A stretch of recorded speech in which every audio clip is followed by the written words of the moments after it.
अच्छे होंगे। और आज है दिवाली और मैं भगवान से दुआ करूँगी सब खुश रहें, अच्छे रहें और आने वाला टाइम भी बहुत अच्छा जाए और माता लक्ष्मी की कृपा आप सब पर बनी रहे।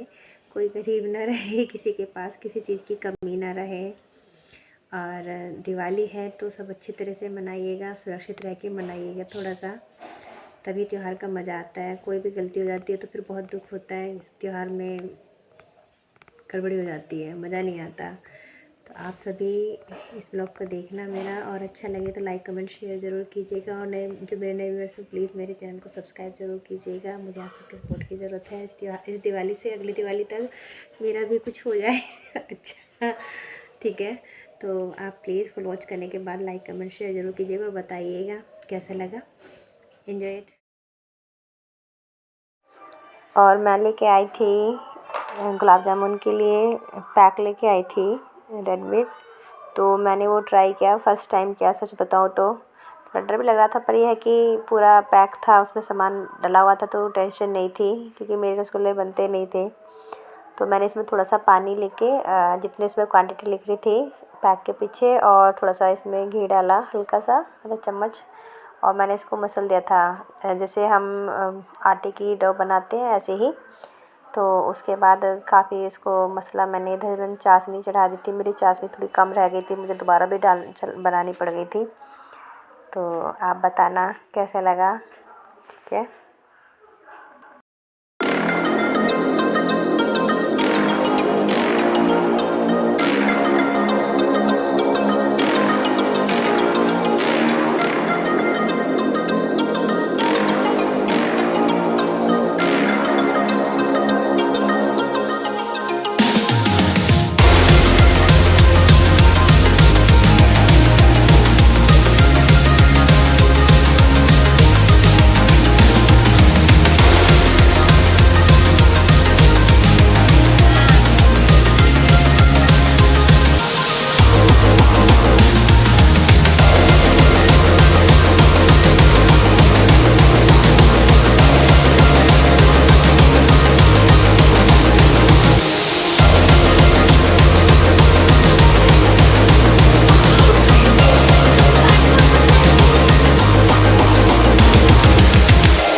आ जाए तो